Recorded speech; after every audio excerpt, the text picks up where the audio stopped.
Pemirsa, di seputar Bali edisi malam ini, kami tayangkan wawancara eksklusif bersama Dirjen Pengendalian Das dan Hutan Lindung Kementerian Kehutanan, Dr. Hilman Nugroho dengan topik jaga hutan mangrove secara berkelanjutan.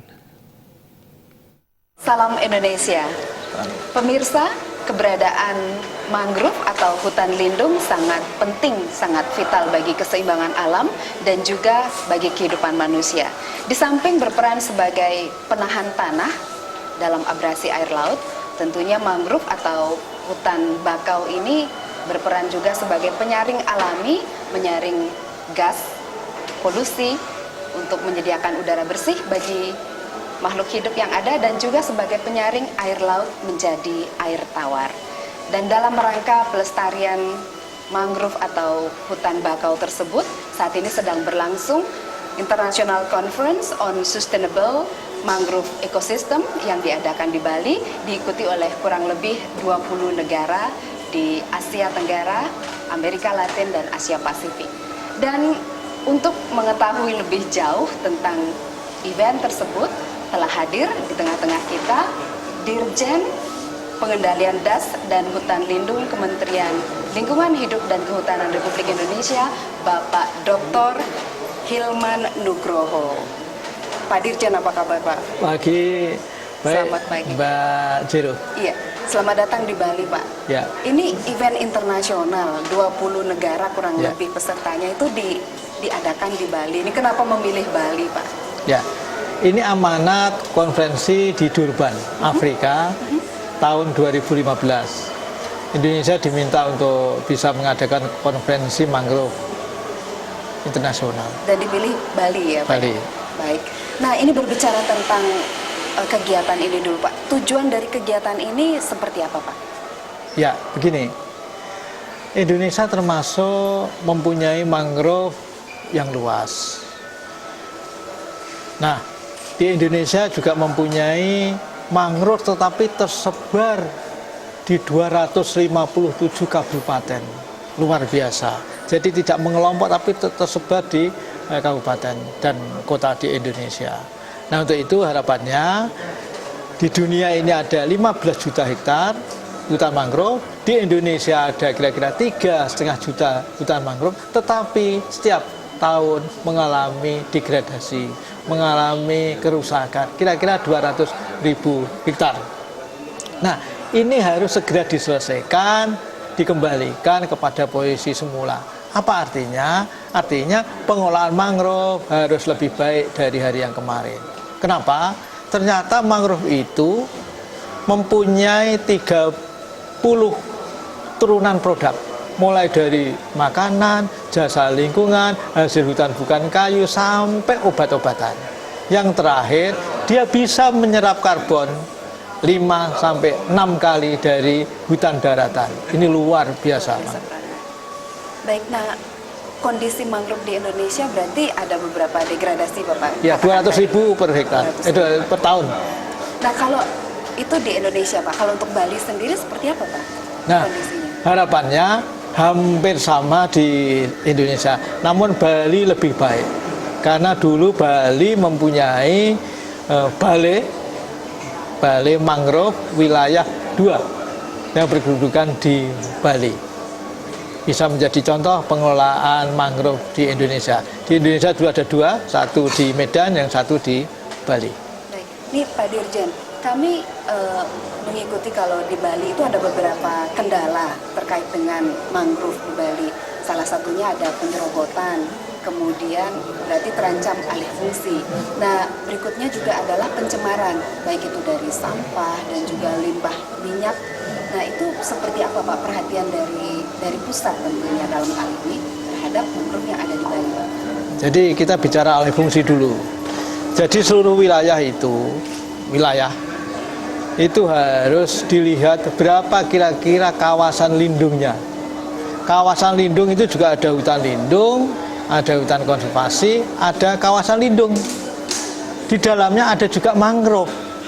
Kalau mangrove masuk di kawasan lindung, maka ini harus dipertahankan. Yang kedua, ada mangrove di kawasan budidaya. Gitu. Nah, ini sama-sama penting. Yang lindung ini mempunyai fungsi penyangga, sistem penyangga kehidupan, air, udara, dan tanah, yang budidaya bisa dimanfaatkan oleh masyarakat. Pertanyaannya, bagaimana kalau misalnya di kawasan lindung ada mangrove-nya, tata ruangnya sudah betul menjadi kawasan lindung, tetapi di situ ada penduduknya. Untuk itu, yang pertama, penduduknya harus dibatasi. Kalau tidak, yang kedua harus disesuaikan. Ya, tidak boleh nebang sembarangan. Diatur nebangnya itu. Ya, jadi tidak boleh kemudian untuk arang dan lain sebagainya. Gitu. Untuk yang dibudidayakan bisa dimanfaatkan. Baik, nah terkait dengan upaya pelestarian mangrove ini Pak, yang ternyata Indonesia memiliki mangrove yang sangat besar, bahkan di Asia Tenggara itu sangat besar. Nah, terkait dengan upaya pelestarian tersebut, kendala apa saja Pak yang Bapak hadapi dalam hal Ya, ini pengawasan. pengawasan? Pengawasan ada tingkat-tingkatan. Ya, kalau di kawasan hutan, Kementerian LHK. Kemudian kalau di luar kawasan hutan, barangkali bisa Pemda melakukan pengawasan. Dan berarti ada koordinasi juga Ya. dengan Pemda setempat. Iya, kalau di Jawa misalnya ada di Perum Perhutani, ya Perum Perhutani itu yang mengawasi. Dan terkait juga dengan kegiatan hari ini Pak, yang sedang berlangsung dari konferensi internasional, ini tindak lanjutnya seperti apa? Mungkin dari hasil konferensi ini seperti apa Pak? Harapannya karena kemampuan Indonesia itu untuk APBN kemarin 5 tahun itu hanya kira-kira 50 ribuan, berarti 1 tahun itu 10.000 hektar. Maka untuk tahun ke depan diharapkan APBN-nya tetap jalan, CSR-nya juga jalan, kemudian kita bisa kerjasama dengan pihak-pihak donor luar negeri, bagaimana dia bisa membantu kami untuk bisa menyelamatkan dunia ini melalui penanam mangrove yang rusak itu. Baik, nah ini banyak juga ada NGO, LSM yang mungkin tertarik untuk ikut serta dalam upaya penyelamatan dan pelestarian mangrove. Seperti apa yang bisa mereka kerjakan atau sinergikan dengan pemerintah dalam hal ini Pak? Dan akan kemana berarti mereka akan menghubungi? Ya, kita mempunyai balai pengolahan daerah aliran sungai-sungai Indonesia ada 35 balai. Ya. Di situ ada kantor kita. Untuk itu nanti bisa koordinasi di kantor BPD setempat. Di sini juga ada. Di Bali Ada. Nah, untuk itu kami minta nanti bisa berhubungan dengan kami. Kira-kira mangrove yang kritis itu di mana letaknya? Spasialnya di mana? Ya, jadi kalau nanam itu ada beberapa cara. Satu, yang ombaknya tidak terlalu kencang, itu bisa ditanam satu persatu. Namun kalau ombaknya terlalu banyak, dia harus sistemnya rumpun gitu. Jadi tanamannya bisa 15 atau 10 bibit, sehingga kalau ada ombak, nanti yang mati 2 atau 3 ini masih hidup. Tapi kalau satu, ombaknya besar, nanti bisa langsung mati. Yang kedua, ini harus ditingkatkan mengenai produktivitas mangrove itu. Bagaimana mangrove bisa lestari? Mungkin dengan melalui kultur jaringan. Jadi jangan nunggu, tetapi nanti dengan kultur jaringan ini bisa cepat nanam mangrove. Baik, ini terakhir Pak, harapan Bapak dengan kondisi mangrove di Indonesia dan khususnya Bali dalam hal ini seperti apa harapan Ya, Bapak? harapan kami 1 hektar cukup 1.100 pohon mangrove 1 hektar. ditanam. Itu kalau satu hektar itu 100 meter ke 100 meter itu ditanam, ada 1.100 pohon mangrove, sudah kita anggap berhasil. Ya, ditanam itu kira-kira 3 tahun. Tahun pertama, kemudian dirawat tahun kedua, dirawat tahun ketiga. Jadi 3 tahun dia akan hidup dengan sempurna, tidak usah dirawat.